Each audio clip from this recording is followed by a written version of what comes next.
En septiembre de 2023, la tasa de desocupación en el total de las 13 ciudades más importantes de Colombia fue del 9.6%. La tasa global de participación se ubicó en un 66.6%. Y la tasa de ocupación fue de tan solamente el 60.2%. Eso significa que en el mismo mes del año inmediatamente anterior, la tasa fue de 10.4, 66.7, 59.7 respectivamente. Eso indica que con respecto al año inmediatamente anterior, aumentó este año la tasa de desocupación. Bueno, por sexo, en enero de 2023, Colombia tuvo un aumento de 476.000 mujeres ocupadas y de 320.000 hombres ocupados. De acuerdo con el rango de edad, los mayores aumentos en el total nacional se registraron en las mujeres de 25 a 54 años, es decir, un promedio de 334.000 mujeres. Y en los hombres de 55 años y más edad, 116.000 hombres. Quiere decir que las damas tienen más posibilidades, están más dispuestas y al mismo tiempo ven al trabajo como una oportunidad. Pero en cambio los caballeros no lo ven del mismo modo. Siendo Tunja la primera ciudad que ocupa el puesto número 1, valga la redundancia, en desocupación. Eso indica que en Boyacá estamos en la cuerda roja. Le sigue Florencia, Popayán, Valledupar, Quibdó, Neiva, Riohacha, Santa Marta, Armenia y Sincelejo. Eso quiere decir que esas ciudades son las que están encabezando la lista de desempleo. ¿Nos conviene trabajar? Sí. ¿Debemos trabajar? Sí, señor. ¿Es necesario trabajar? Sí, señor. De eso es que vamos a hablar en esta mañana. Y el título que le he colocado al mensaje del día de hoy es La bendición del trabajo.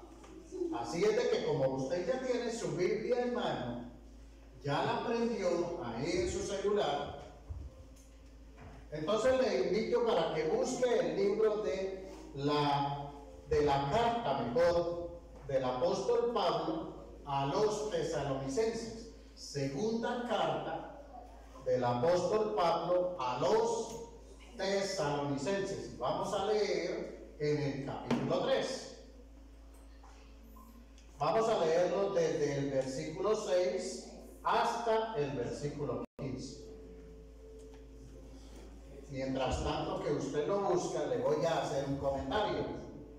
Tesalónica era la capital de la provincia romana llamada Macedonia y era un puerto marítimo grande en el Mediterráneo, con una población de aproximadamente unos 100.000 habitantes. No solo tenía un puerto natural, sino que también estaba ubicada en las rutas comerciales principales más importantes del norte-sur y el camino adniciano.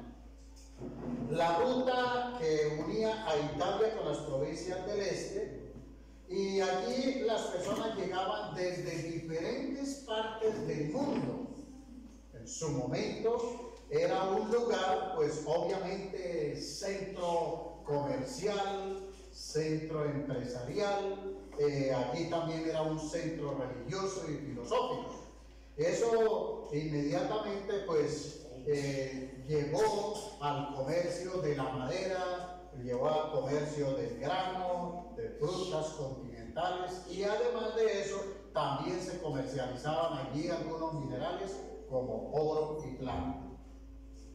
Así es de que esta ciudad tenía un impacto en esa región, allí en el Mediterráneo, y por lo cual era una ciudad bastante productiva. ¿Ya tienen el texto bíblico? Muy bien. Así es de que vamos a leer desde el versículo 6. Y dice la palabra del Señor, yo la voy a leer en la Nueva Versión Internacional de la siguiente manera. Hermanos, en el nombre del Señor Jesucristo, les ordenamos que se aparten de todo hermano que esté viviendo como un vago y no según las enseñanzas recibidas de nosotros. Ustedes mismos saben cómo deben seguir nuestro ejemplo.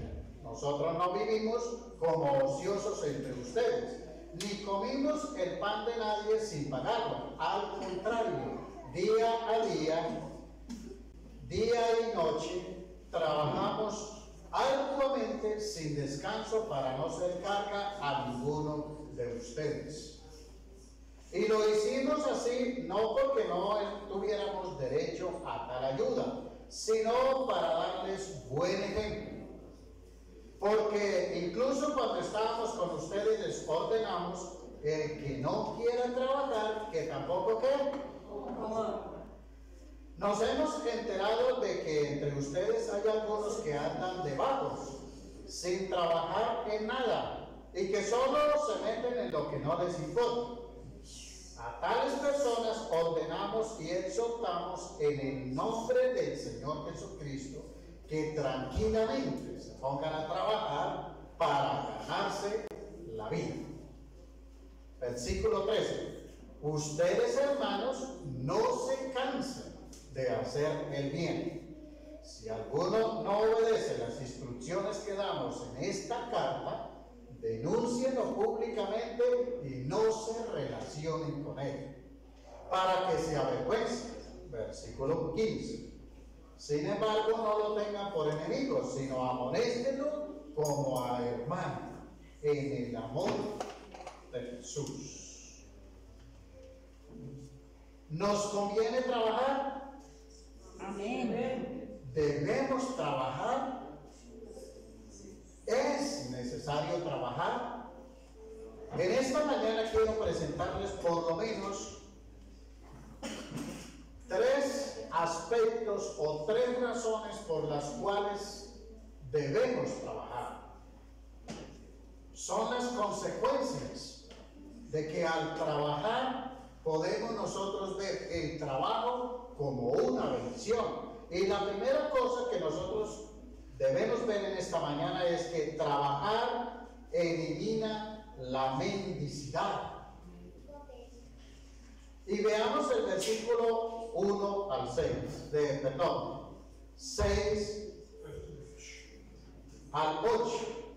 Hermanos, en el nombre del Señor Jesucristo les ordenamos que se aparten de todo hermano que esté viviendo como un vago.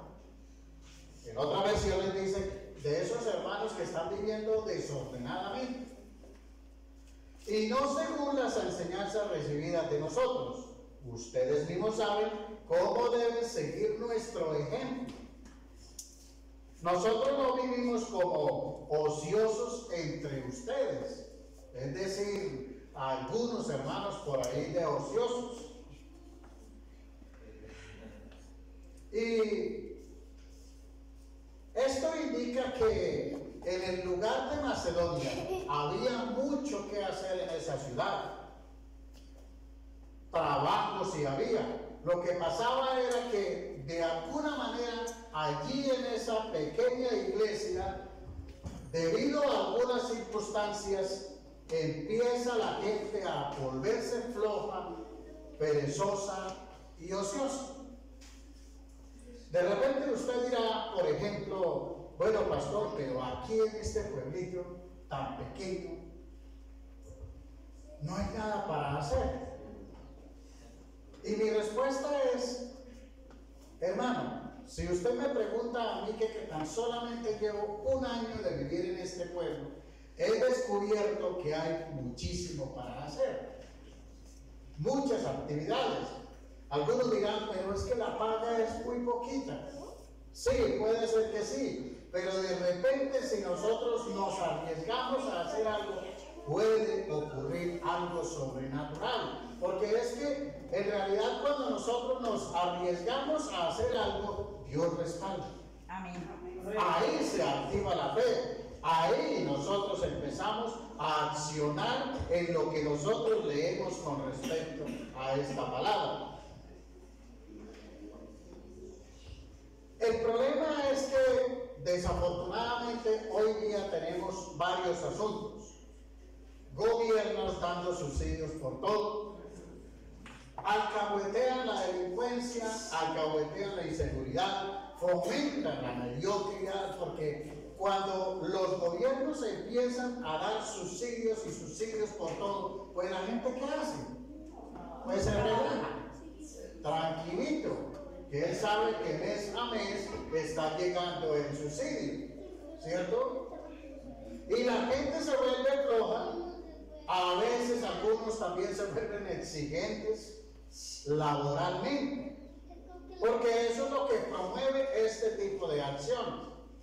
Sin embargo, en Proverbios 24, versículo 30 y 31, dice esto, ese texto: he pasado junto al campo del perezoso y junto a la viña del hombre falto de entendimiento.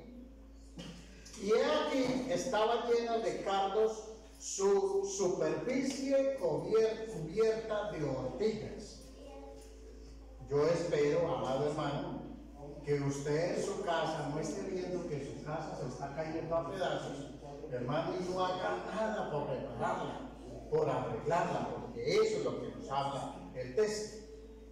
Y en honor a la verdad, yo he tenido la oportunidad de ir a varias veredas aquí, en Cachantibar, y uno ve que el panorama es un poco desalentador, como de desolación, de abandono. Y uno pregunta, ¿será que esa tierra no pertenece a nadie? ¿No hay trabajadores? ¿O simplemente de repente esas tierras no son fértiles? Porque uno ve muchas tierras aquí en ese estado, con espinos, como en estado de abandono, la maleza ya casi metiéndose en algunas casas, y uno dice, ¿pero qué pasa? Pues la respuesta que yo encuentro aquí es que la gran mayoría de trabajadores aquí, en este pueblo, son la gente de 50, 60, 70 años. Y los jóvenes se están yendo a la ciudad, pues en busca de mejores oportunidades, y están dejando el municipio en un estado de abandono y soledad. Porque si no hay jóvenes, ¿cómo va a desarrollarse el municipio? La juventud es la generación de relevo. Y si los jóvenes se van, ¿qué queda aquí? No hay desarrollo, no lo hay. Me preocupa ese aspecto, es que esto pueda generar a futuro una situación de desabastecimiento, de pobreza, de escasez, de ruina, de quiebra y de alguna manera de más atraso y de mendicidad. Porque al paso que vamos, en 5 o 10 años ya no vamos a encontrar trabajadores aquí en Cachantibar. Entonces, ¿qué va a suceder? La poca población que va a quedar, pues automáticamente ellos ¿qué van a tener que hacer? Una limonita para este viejito. Vamos a tener que ir allí a la alcaldía a decirle al alcalde, señor alcalde, toca que subsidie, toca que implemente un plan de contingencia, cómo alimentar a la población que se quede aquí. ¿Nos conviene trabajar? Claro que sí nos conviene. Y hay que hacerlo con ganas. Hay que hacerlo pensando en nosotros, en nuestra familia, en este municipio, en el futuro. porque de eso van a depender muchas cosas. Al trabajar, al ocuparnos, automáticamente elimina la mendicidad. Cuando en una familia solamente uno está trabajando, pues nos vamos a ver en aprietos, nos vamos a ver en dificultades, en una lucha, en problemas familiares. El alimento va a ser más escaso, pero si uno de ellos consigue trabajo, ya empieza a solucionarse la situación allí. Ya se va quitando un poco ese apretamiento. Y si todos en la familia están ocupados, entonces ¿qué viene a suceder? Pues esa familia va a vivir bien, va a estar un poco más cómoda, más tranquilo. Por eso es que el trabajo es una bendición. Así es de que dígale a su hermano que está ahí a su lado, el trabajo es una bendición. El trabajo es una bendición. Segundo, el segundo aspecto es que trabajar evita problemas. Y vamos a leer desde el versículo 11 al 12. Y dice: nos hemos enterado de que entre ustedes hay algunos que andan de vagos, sin trabajar en nada, y que solo se meten en lo que no les importa. A tales personas ordenamos y exhortamos en el nombre de nuestro Señor Jesucristo que se ocupen tranquilamente, se pongan a trabajar para ganarse la vida. ¿Problemas? Claro que sí. Evita muchos problemas el trabajo. Por ejemplo, problemas de salud. Y ahorita vamos a ver por qué. Evita problemas espirituales. Evita problemas físicos. Evita problemas mentales, sociales. Inclusive evita problemas en la iglesia. Evita problemas judiciales. Algunos eruditos estudiosos de la Biblia creen que algunos de estos tesalonicenses habían dejado de trabajar porque los últimos tiempos ya estaban cerca.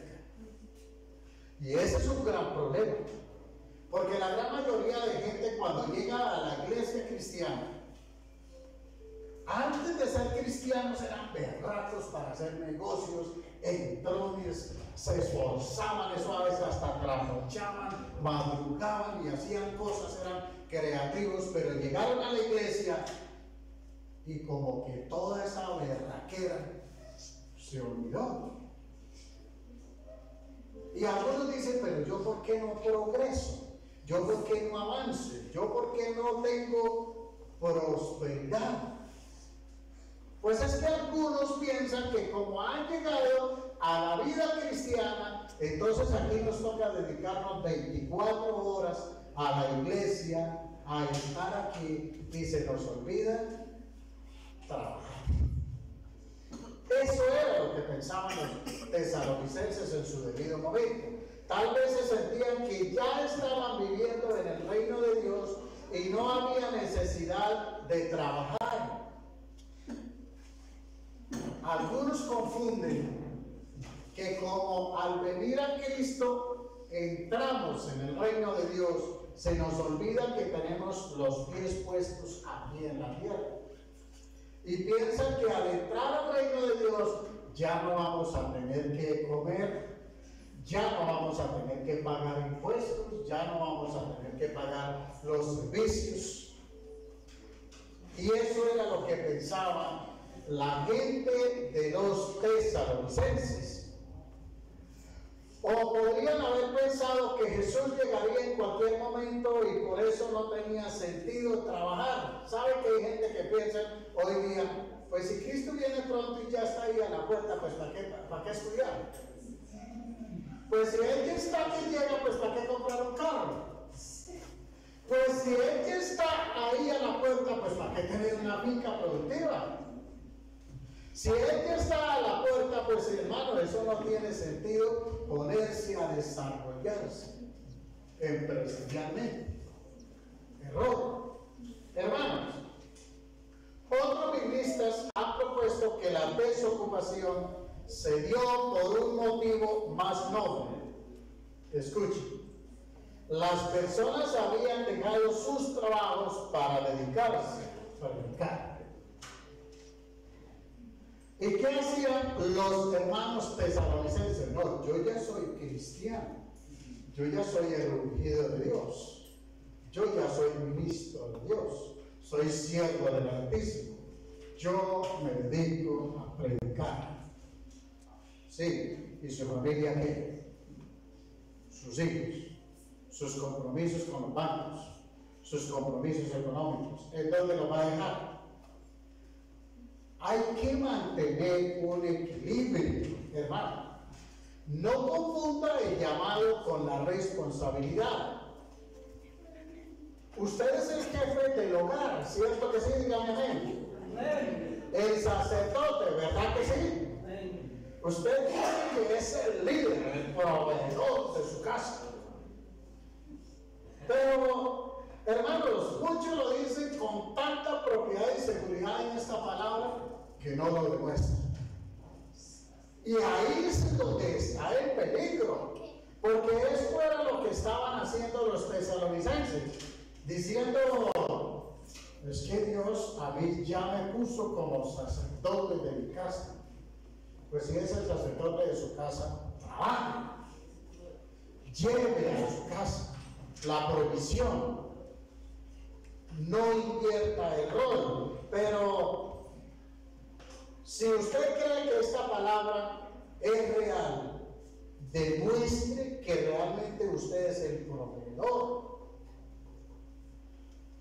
Porque ¿cuál es el problema de algunos que están esperando que Dios los llame al ministerio? Porque creen que a través de eso les va a solucionar sus vidas financieras. Es un error. De hecho, amado hermano, no quiero bajar de los ánimos ministeriales ni el llamado, por supuesto. Lo impulso a que usted haga su llamado ministerial. Pero, amado hermano, si está pensando que a través del ministerio usted se va a llenar de plata, ya de plano inició mal. Ya ahí no hay sentido. Porque es que el llamado, el evangelio no es para hacer plata. El evangelio es para que las almas se conviertan.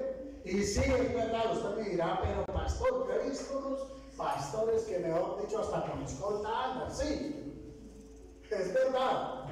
Y por el mal llamado evangelio de la prosperidad, muchos pues no trabajan. Si ha escuchado eso: parte 1 millón, parte 2 millones, siembre aquí, haga esto y verá que usted va a recibir. Eso no es el sentido de lo que Cristo nos está hablando en esta palabra. Si de plano está haciendo eso, hermano, deje así, dedíquese más bien a trabajar y no se metan en problemas con Dios. Ahora, una tercera perspectiva de algunos estudiosos de la Biblia dicen que ellos ven aquí en este texto un problema como algo sociológico más que teológico. ¿Por qué? Porque resulta que allí en Tesalónica la gran mayoría de gente no eran empresarios, eran comerciantes informales, y allí se necesitaba la mano de obra. Allí se necesitaba que la gente pusiera a su disposición la operación, como comúnmente se le llama a ese trabajo, entre paréntesis, ordinario. Entonces la gente allí era como algunos trabajadores manuales que estaban desempleados. Y es lo que pasa aquí en este municipio. Aquí no tenemos empresas especializadas. No hay mucho para profesionales. Pero el común de lo que hay aquí es mano de obra. Pero si el trabajador de mano de obra no va allí a ese lugar a emplearse, entonces, ¿qué cree que se puede desarrollar en su familia? Problemas. ¿Por qué motivo? Pues porque obviamente va a haber un faltante allí en su casa, el alimento, el sustento, la provisión, el dinero, los recursos para su manutención y la de su familia. Y mientras tanto que nosotros estamos aquí, ¿en qué debemos ocuparnos? En lo que hay, en lo que tenemos. ¿Amén? Amén. Eso es real. ¿Sí ha escuchado usted, por ejemplo, los famosos ninis? Los ninis son los que ni trabajan ni estudian. Esa gente vive del gobierno. Una alcaldesa de por allá de una ciudad decidió darles a esos ninis 500,000 pesos mensuales con el fin de que se ocupen en algo. Es increíble que los mismos gobiernos, en lugar de apoyar a uno que trabaja, que se esfuerza, que quiere salir adelante, que tiene visión, entonces lo relega y lo pone a un lado para darle a alimentar a uno que ni trabaja ni estudia. Esa gente vive de lo que los padres de familia les dan, de lo que la gente, los amigos, las personas conocidas quieren que los mantengan. Entonces, que a ellos los pongan a vivir sabroso. Miren, hermanos, sin embargo, esta gente es increíble, pero a esta gente no estudia, no trabaja, no hace nada, pero para meterse en problemas son los primeros. A ellos les gusta meterse en huelgas, en paros, en marchas, ir a pilar piedra, a dañar, porque a eso ellos les llama la atención. Y a la final de cuentas esa gente se vuelve una carga, tanto para el Estado, para la familia, para la sociedad, y perdónenme que sea aquí un poco drástico al decir esto, no debería decirlo, pero debo decirlo, es así. Si usted en su casa, en su familia, tiene una persona que no estudia, no trabaja, no hace nada, usted como padre de familia, como hermano o aportante de su casa, ¿cómo se siente? Qué pereza este personaje, qué complicado, qué difícil, ¿cómo hago para que vaya y trabaje, se ocupe en algo, que sea productivo? Saben que según los especialistas en temas de valores civiles, entre las 10 causas principales a nivel mundial del por qué las parejas se divorcian está principalmente el área económica. Y esta área ocupa el lugar número 7. Y es alarmante del por qué. Porque pues obviamente, hermano, eso indica que uno de los dos no aporta, no trabaja, no responde o no cumple con la función por la cual debe estar ahí como pareja. Y perdónenme, hombres, pero en nosotros como líderes, como pastores, como sacerdotes, como el líder a seguir, ¿a quién le toca modelar, mostrar, ejercitar? A nosotros, los hombres, nos toca cumplir con esa función. No a las damas. Las damas, ellas son aportantes si quieren. Si quieren. Pero no reclaman. Estamos en el tiempo de la libertad. Pero no se debe confundir porque el principio bíblico es: caballero, usted se hizo cargo de su casa, a usted le toca responder. Sí, somos ayuda idónea y estamos en un mundo moderno, entre tanto que los unos y los otros tienen oportunidad, mujeres y hombres, ya vimos las estadísticas, principalmente las mujeres hoy día valoran más el trabajo, se esfuerzan más, son más disciplinadas, aman más su familia, están más pendientes de responder, son más serias a la hora de un secreto. ¿Por qué las principales empresas a nivel mundial están escogiendo mujeres como los principales cargos? Porque es que los ejecutivos o los altos gerentes de esas empresas prefieren confiarle un secreto a una mujer que sabe que lo van a hacer con más fidelidad que nosotros los hombres. ¡Increíble! Les están confiando cargos de más responsabilidad a las mujeres porque las mujeres lo ejecutan mejor, con más disciplina, con más responsabilidad y lo hace ¿qué? Bien, con excelencia. Entonces aquí tendríamos que analizar algo. ¿En dónde está el problema? Pues sencillamente en que los valores, los principios en este último tiempo se están invirtiendo.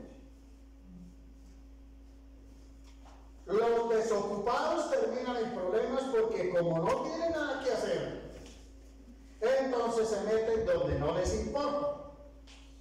Se vuelven ¿qué? Viciosos, desordenados sexualmente, se meten en chismes, vagando por las calles. Eso era lo que estaba pasando allí en la iglesia de Tesalónica. Increíble que en la primera iglesia, allí en Tesalónica, ya había vagos, ya habían desocupados. ¿Y Pablo qué hace? Exhorta a que la gente se ponga a trabajar. Aquí venimos ¿a qué? A recibir una impartición espiritual, Dios dirigiéndonos, Dios instruyéndonos, hablando en nuestro corazón, cómo ser mejores ciudadanos, cómo vivir mejor en familia, cómo dejar usted sus vicios, placeres desordenados, cómo abandonar el pecado, cómo vivir en Cristo, cómo prepararnos para ir a la eternidad, pero no podemos evadir nuestra responsabilidad como personas, como ciudadanos. Amén. Amado, la palabra griega periorgasomai, que se traduce como metiéndose en todo, se refiere a intrometerse en los asuntos de otras personas. Y ustedes que ya han estado en alguna iglesia, ¿han podido darse cuenta si es verdad o no? Mire, hermano, esos hermanos que están todo el día ocupados, que tienen su empresa, que tienen su trabajo, que tienen sus actividades, que están estudiando, viven ocupados, están produciendo, y ellos no tienen tiempo ni para llamar al vecino a decirle, oye, ¿usted cómo está? ¿Qué es esto? ¿Qué lo otro? En cambio, los desocupados, ¿qué hacen? Están mirando y me voy a ir para donde el hermanito fulano de tal que me dé el almuerzo. Me voy a ir para donde no sé quién y no sé qué, a ver cómo está, a ver qué, averiguar. Mentiras, hermano, averiguar no, a meterse en lo que no le importa. Este también era un problema que estaba pasando en la región allí en Macedonia, porque Pablo le escribió también a Timoteo y le dice a Timoteo, miren, cuando usted reparta la ofrenda para las viudas, déselo a las mayores de 60 años, porque es que esas de 40, de 50 años, esas son mujeres que también les gusta estar por allá de charlatanas, entrometidas, hablando de cosas que no son dignas. Parece que los desocupados en Tesalónica estaban interviniendo en los asuntos de otras personas, eran contenciosos al mismo tiempo. Usted no se ha dado cuenta que esos que dicen ser cristianos pero que no hacen nada, ¿qué se la pasan allí? Debatiendo por asuntos de doctrina. Y a la final de cuentas, ¿qué hacen? Agarrados con todos. Amados, la desocupación crea problemas. Adicionalmente, Pablo está viendo que cuando los cristianos evaden su responsabilidad de trabajar, se desvirtúa el prestigio de la iglesia como un todo.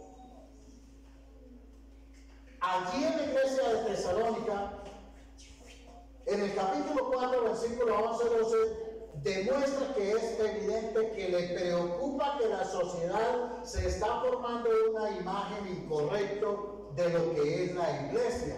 Y eso es lo que mucha gente a veces ve en la iglesia, que es desocupados. La gente que no conoce de Cristo, allí afuera, cuando la iglesia no trabaja, está desocupada, no es el mejor ejemplo de esfuerzo.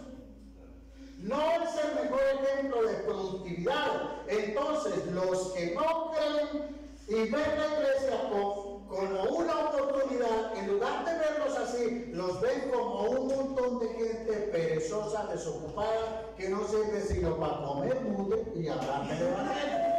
Que fue lo que alguien por ahí dijo una vez. Entonces, hermanos, ¿cómo hacer nosotros para cambiar esa mala imagen? Hay que trabajar. Hay que trabajar. A veces, uno de los más recientes estudios científicos dicen que las personas más ocupadas son las que tienen el cerebro más alerta. Y eso es verdad. Porque cuando uno está ocupado en una cosa, en un trabajo, y tiene que estudiar, fuera de eso tiene que ir al grupo de crecimiento integral, tiene que ir a la iglesia, usted que está activo permanentemente, usted ya se levanta automáticamente, ora, hace sus hábitos espirituales, desayuna, se va a la universidad y usted se va pensando, tengo que ir a presentar este informe, tengo que hacer esta evaluación, tengo que presentar esto, tengo que hacer aquello, y después de eso a las 8 tengo que entrar al trabajo, ya está pensando en cómo hacer para desarrollar su tarea laboral, y allí en medio de su tarea laboral usted ya está pensando con qué palabra preparar para llevar a la iglesia, luego sale de la iglesia y llega a su casa y está pensando cómo ayudar a su familia a solucionar alguna situación, y está activo mentalmente. Amén. Pero el desocupado, ¿qué hace? Duerme todo el día, no tiene nada en qué pensar, pues no le preocupa nada. Automáticamente esto nos quiere decir a nosotros que las personas productivas son las que más tienen la cabeza, el cerebro despierto y con más capacidad. También estos estudios dicen que evita enfermedades mentales como el Alzheimer, porque al estar ocupada la mente frena o retrasa la enfermedad. Así es de que mi hermano, si quiere evitar el Alzheimer, a trabajar. ¿Qué otra cosa? Dicen que cuando una persona está ocupada en actividad laboral, estudio, etc., tiene más capacidad de aprender, de recordar información, porque está ejercitando la mente. Y es verdad. Pues una persona desocupada, ¿qué aprende? Nada. Mientras que el que está laboralmente allí, el jefe le dice, tiene que irse a una capacitación. Y está tan ocupado, tan productivo, que va a su capacitación y allí captura la información y llega a la empresa diciendo, aprendí esto y esto es lo que hay que implementar. El barco, ¿qué aprende? A medir calles de repente. Se aprende cuántos pasos hay de aquí al parque, cuántos hay dándole la redonda y ya. El trabajo es un mecanismo de inclusión social, ya que configura la vida de las personas en la sociedad. Miren, es decir, permite que usted se relacione, conozca gente y tenga vida social. No hay cosa más bonita que alguien allí en el trabajo le diga: te invito a una reunión, al matrimonio, al bautismo, a jugar tejo. Pero el barco, ¿qué hace? Nada. No tiene esa oportunidad. Allí en el roce social, ¿usted qué va a conocer? Gente preparada, gente que le puede aportar, gente que le puede a futuro servir de pronto en el momento. Eso ayuda el trabajo, evita el aislamiento y mejora la autoestima. Los desocupados, ¿cómo andan? El ocupado, ¿cómo anda? No, yo voy para mi trabajo, tengo que ir a hacer mis cosas, está enérgico. Como dijeran los de por allá de Nariño, enérgico como yo. ¿Sí? Andan así, activos. Pero el que no, pues no tiene esa fuerza. Quita el aburrimiento, el estrés, la fatiga, la depresión. Oye, el trabajo tiene muchos beneficios. Y la última, según este estudio, allí en el trabajo hay una oportunidad especial donde ustedes y yo podemos ver, sentir las necesidades de las personas y podemos ayudar. Allí en el trabajo es donde usted puede compartir el evangelio. Ojo, no se vaya a dedicar allá a predicar el evangelio porque lo echan, seguro que sí. Pero va a tener esos momentos en los que tal vez de pronto usted no hable del evangelio, pero a través de algunas circunstancias usted puede demostrar el amor de Cristo y esa persona se puede convertir. Amén. Trae muchos beneficios. Así es de que dígale a su hermano que está ahí a su lado: trabaja. Tiene muchos beneficios. Dígale: la pereza empobrece. Tercero, trabajar produce bienestar. Escuche algo. Dice Proverbios 14:23. Eso lo leímos nosotros en el tiempo con Dios. Todo esfuerzo tiene recompensa, pero quedarse solo en palabras lleva a la pobreza. Soñadores. Yo sé que a ustedes les gusta planear, sé que a ustedes les gusta verse a futuro. Sé que a ustedes les gusta: yo quisiera tener esta finca, yo quisiera tener esta empresa, yo quisiera tener esto o aquello. Pero amado hermano, le voy a pedir un favor: no se quede solo en proyectos. Trabajen en su proyecto, hágalo realidad. Porque usted me puede plantear a mí: pastor, hermano, como usted me quiera decir, tengo un proyecto de hacer tal cosa. Pero hermano, si usted no trabaja en eso, hermano, eso se quedó en palabras. ¿Sabe que a mí me pasó algunas veces? Yo tuve la oportunidad allá en Bogotá de haberme hecho a un local esquinero que me fascinaba ese local. Porque era un puntazo que el que lo cogiera goleaba ahí en ese punto. Así como hablamos a veces los comerciantes.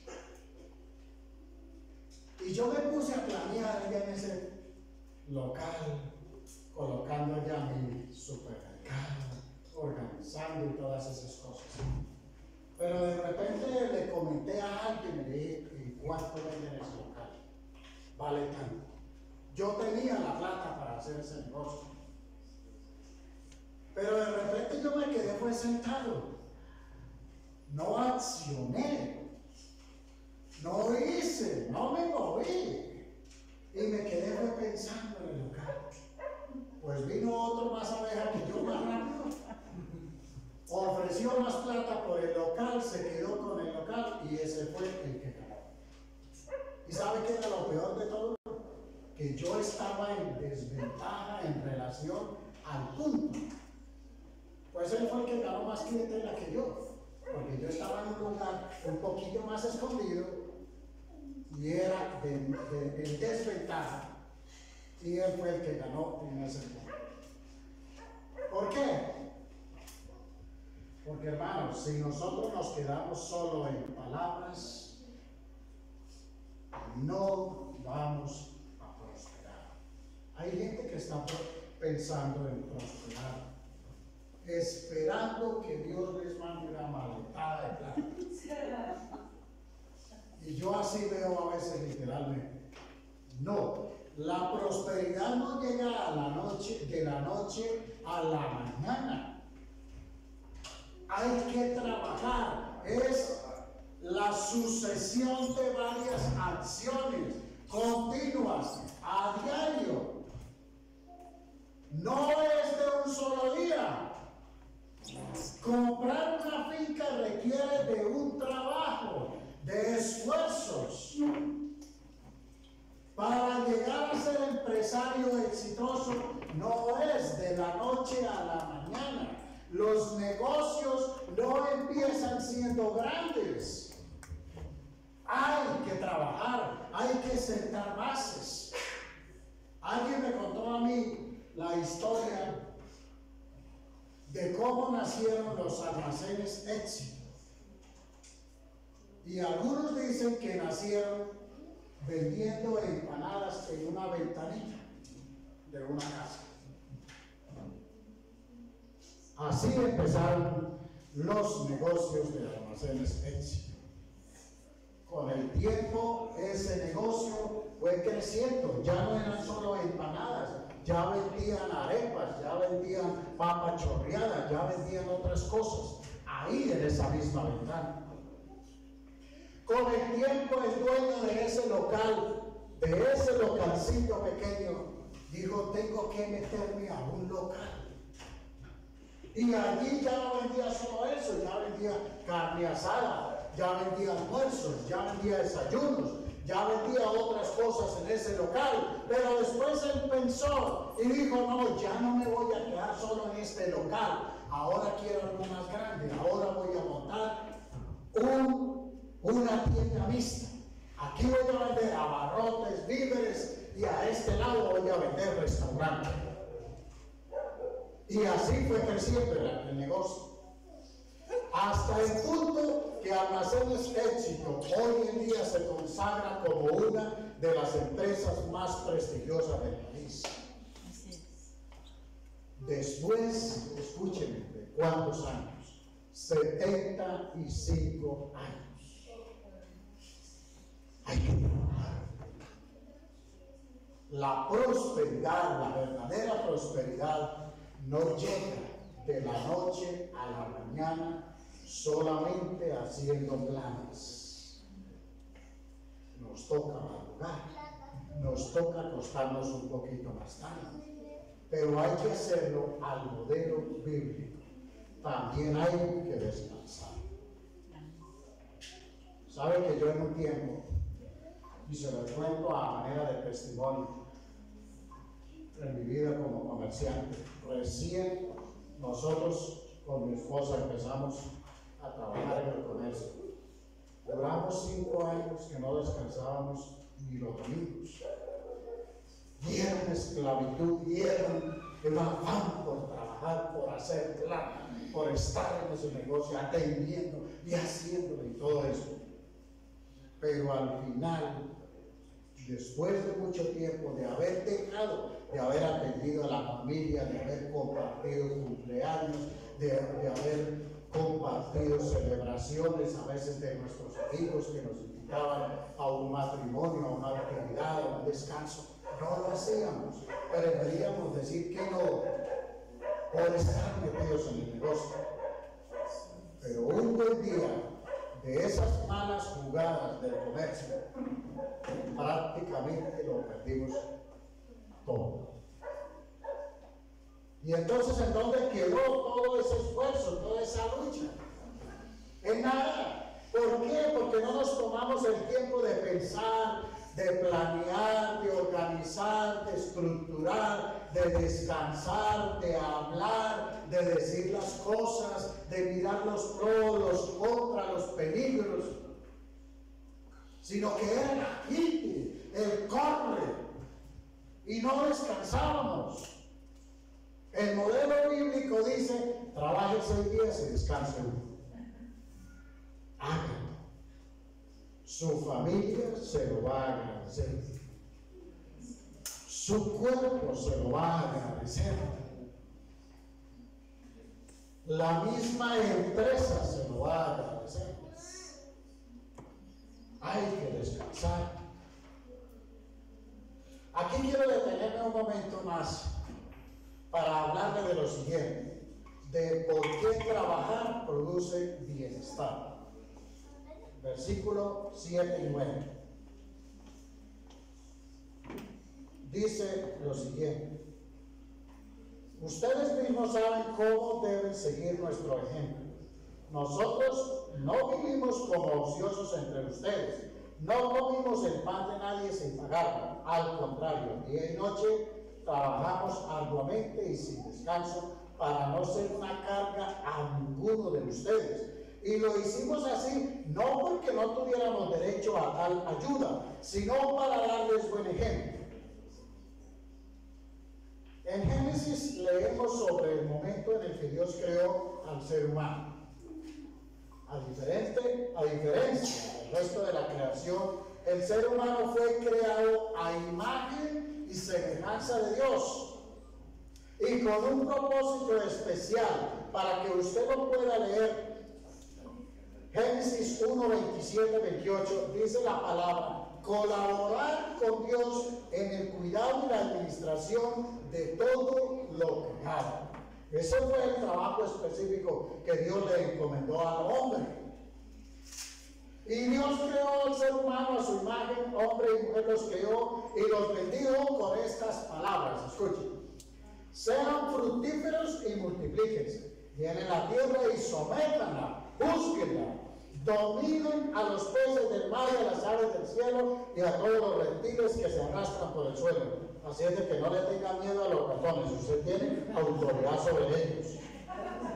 Eso demuestra que Dios sí está interesado y quiere que nosotros seamos bendecidos y que tengamos bienestar. De hecho, por eso primero se ocupó de la creación de todas las cosas, plantas, aves, peces, reptiles, todo lo que hay en la tierra, con todas las bondades, con todas las condiciones necesarias de supervivencia. Escuche, Dios creó todo para que esté a nuestra disposición y nos alimentamos de todo, disfrutemos de todo, pero hay un deber de administración y de gobierno sobre la tierra, y ese deber es que nosotros tenemos que trabajar. ¿Quiere decir que Dios no quiere vagos? No. Dios no quiere desocupados. Dios no quiere gente que esté por ahí sin hacer nada. Dios quiere que usted y yo nos ocupemos, nos esforcemos y trabajemos.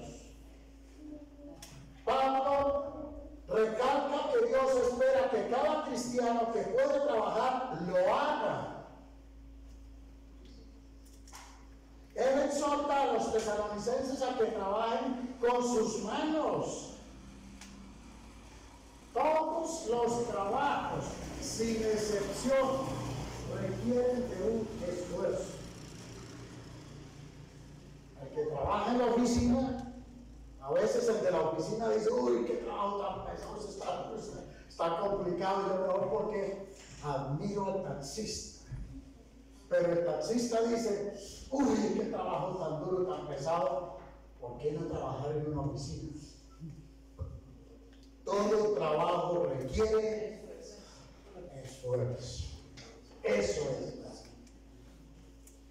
Sin embargo, al decir que todos trabajemos es para que nadie dependa de otros.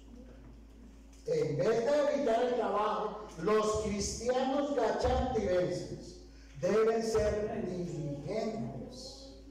Miren, mi hermano, si se está cayendo la puntilla allí en su pared, arréglala. Si usted ve que la maleza ya le está llegando a la casa, hermano, dale. Si usted se ve corto económicamente, hermano, siembre una huerta, saque una finca retada, haga algo, hermano, no se quede esperando. ¿Será que sí? ¿Será que no? No, hermano, haga algo, trabaje para ganar su propio sustento. Así usted evita ponerle cargas a otros. Y qué bonito, mi hermano, es que usted pueda decir mañana, pastor, mire, yo me esforcé y voy a comprar otra finca. Pastor, yo me esforcé y de ese trabajo, mire este carro que pude comprar. Pastor, mire, de todo ese esfuerzo, ese trabajo que he tenido, pues soy próspero, soy bendecido. Quiero aportar, quiero dar, quiero ayudar al hermanito fulano de tal que está en una situación difícil. Qué bonito es ver que la iglesia va en abundancia, en crecimiento, que tiene bendición, que tiene bienestar, porque es una iglesia que se esfuerza, que trabaja. Miren, mi hermano, cuando usted tiene bienestar económico, no solamente usted es feliz, su esposa, sus hijos, los de su casa, sus vecinos que dicen, hermano, le está yendo bien. Y de pronto se le acerque y le diga, ¿será que no me puede dar el secreto? Ahí está la oportunidad de predicar. El secreto es Jesús. Entonces, contrario a lo que muchos piensan, el trabajo no es un castigo. Porque es que por ahí hay una canción que dicen, a mí me llaman el negrito del bate. ¿Sí lo ha escuchado? Porque el trabajo para mí es como un qué. Y que Dios hizo el trabajo como qué. Como un castigo, se lo hizo, se lo deja todo al buey, ¿no? Ah, se sabe la canción. ¿Saben qué es el bate del que habla este compositor? Es una plaza donde se reúne la gente allá a escuchar música y hablar bobadas. Ese es el papel. Y este compositor que está hablando nada más y nada menos con un espíritu de vago, de desocupado. El trabajo es una encomienda divina que tiene su base en la gran responsabilidad de cuidar, escúcheme bien, y administrar bien lo que Dios creó. Amén. Él confía, mi hermano, en el ser humano, el cuidado de toda la creación. Y Dios encomendó al hombre el cultivo y el cuidado del jardín antes que el hombre pecara. Poder trabajar hoy día sigue siendo una idea de Dios diseñada para nuestro bienestar. Y entonces usted aquí de pronto preguntará, bueno, ¿quién se inventó el trabajo? Ahí usted lo puede observar. Dios es el creador del trabajo. ¿Y por qué? Porque donde Dios quiere que nosotros nos desarrollemos en nuestros talentos, habilidades, dones, todo lo que nosotros somos. Qué linda oportunidad de nosotros poder hacerlo. La vida de Jesús fue una vida que incluyó una gran variedad de trabajos. Por ejemplo, Él buscaba el equilibrio entre lo espiritual y lo natural. ¿Qué debemos hacer nosotros que supuestamente nos consideramos discípulos de Jesús? Imitadores, ¿no? Que queremos llegar a ser como Cristo. Y para poder ser como Cristo tenemos que trabajar. Vean, Jesús estuvo presente en el momento del trabajo de la creación. Ahí estuvo Él. Jesús trabajó como carpintero. Para los que quieran de pronto anotar las citas bíblicas: Colosenses 1:15-17, Marcos 6:3. Trabajó como predicador y enseñaba a muchas personas, porque algunos piensan, pero ¿qué trabajo es predicar? Para predicar hay que prepararse, hay que estudiar, y eso requiere un esfuerzo, un trabajo. Jesús seguía el horario del plan de Dios, pero Jesús respondía: mi Padre aún hoy está trabajando y yo también trabajo. Y si eres el modelo para nosotros ¿qué debemos hacer? Imitarlo, ¿verdad? Colosenses 3:17 dice lo siguiente: y todo lo que hagan de palabra y de obra, no seamos simplemente predicadores, sino que actuemos, hagamos, trabajemos, demostrémosle allí a esta comunidad que no solamente comemos mucho y hablamos del Evangelio. No, demostrémosle que a través de nuestros proyectos, de nuestro trabajo, de nuestras acciones, somos una iglesia modelo digna de imitar. Amado, dice esta palabra: todo lo que hagan de palabra o de obra, háganlo en el nombre del Señor Jesús, dando gracias a Dios el Padre por medio de Él. Otro texto: hagan brillar su luz delante de todos, para que ellos puedan ver las buenas obras de ustedes y alaben al Padre que está en el cielo. Las obras que Dios quiere que nosotros hagamos son predicar el Evangelio y trabajar. Eso es lo que hay que hacer como iglesia. Otro texto en Efesios 4:28. Este es un poquito más drástico y dice de la siguiente forma: el que robaba, no robe más, sino que trabaje honradamente con las manos, para tener que compartir con los necesitados. Definitivamente, mi hermano, si no trabajamos, pues va a ser muy difícil usted poder ayudar a otro. Si usted está pidiendo y pidiendo y pidiendo, en conclusión, ya sea que coman o beban o hagan cualquier otra cosa, háganlo todo para la gloria de Dios. Y quiero que por favor se coloquen en pie en esta hora.